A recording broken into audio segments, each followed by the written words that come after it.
Buen Camino, Pilgrims. On today's episode, we're answering the question, should I take a sleeping bag with me on the Camino? The answer is no, maybe, and it's complicated. Buen Camino, Pilgrims. I'm Kevin Donahue, pilgrim, backpacker, and author of Sacred Steps, a pilgrimage journal. Should I take a sleeping bag on the Camino de Santiago? This question was actually sent in on the Sacred Steps Facebook page, so thank you for that. Seems like a good time to mention that if you're not already following the show on social media, I'll post the link in the show notes below, along with all the links and information from today's discussion. Karen from South Africa asked, should I take a sleeping bag on the Camino de Santiago? I'm generally a cold sleeper, but we're walking in the warmer months. Thanks, Karen. Buen Camino on your pilgrimage. Whether you're a cold sleeper or a warm sleeper, you should not take a sleeping bag on the Camino. Final answer, full stop. This has everything to do with the sleeping bag and nothing at all to do with you. For starters, very few pilgrims camp along the Camino, and in many areas, it's not legal to do it. So for your pilgrimage, you're going to be sleeping in albergues, pensions, donativos, or hotels. I did a video on the different types of accommodations along the Camino, so please see that video linked above to learn more about the different lodgings and accommodations along the Camino de Santiago. Here's why you shouldn't take a sleeping bag, even if you're a cold sleeper. The majority of sleeping bags weigh up to 1.8 kilograms, up to 4 pounds. They do not pack down well, meaning they're heavy and they take up a lot of precious space in your backpack, and the underside of the bag actually does nothing to keep you warm. As your body compresses that sleeping bag, it loses all of its insulating properties. In the albergue during the cooler months, you're likely to find blankets readily available.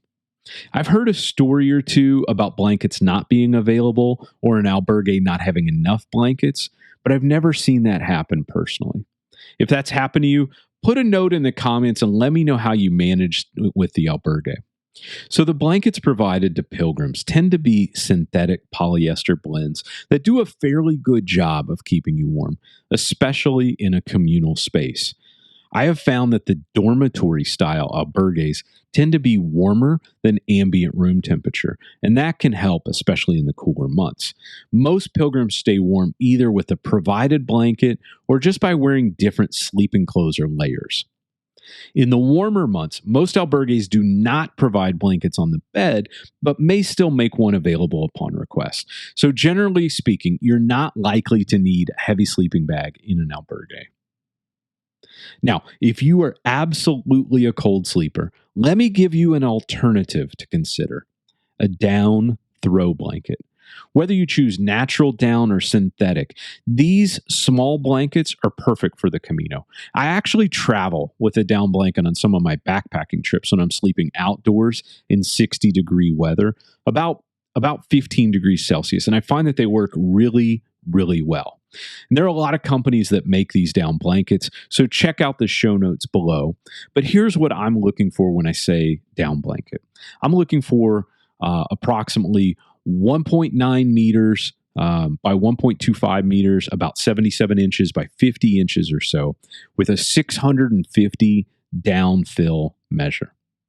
A down blanket of that size is going to weigh approximately 1 pound, about 0.45 kilograms, and give you all the warmth of about a 55-degree sleeping bag at 1/4 of the weight. By the way, if you want to save this video so you can come back to it, click like on YouTube, and YouTube will put this in your like videos folder on all of your devices. And clicking like also lets YouTube know that recommend this video to pilgrims who are planning their own Camino. Now, these down blankets by Horizon Hound, on Amazon, Rumpel, others, they pack down incredibly small, but here's a tip. Do not put them back in that stuff sack. Instead, you should literally stuff them down into the bottom of your backpack so that they occupy all the little folds and all the little spaces and all the little air pockets in the bottom of your backpack. And they're then compressed by your other backpack items. This will take up even less space than using the little stuff sack that comes with these blankets. One caveat with down is you don't want to get it wet. These blankets have a very thin 10 denier or 20 denier nylon facing, but you don't want them laying in water or soak through. So if that happens, be sure you dry them completely before you bundle them up so that they retain their warming qualities. So to answer your question, Karen, should I take a sleeping bag on the Camino de Santiago? No. But if you're a cold sleeper or uncertain about the journey, consider a small down camping blanket. You'll save weight and you'll stay warm wherever you go. For more tips and videos for your Camino, please click subscribe so that our Camino 101 videos are available automatically on your device. And if you'd like to listen to stories of pilgrimage from authors and pilgrims returning, please join us twice each month for new episodes of the Sacred Steps podcast. Thank you for joining me for this Camino 101 video. I'm Kevin Donahue. If I can help you plan your next Camino or answer your questions about your journey, please message me on Facebook, Instagram, or add a note in the comments below. Until next time, be well, stay safe, and buen camino.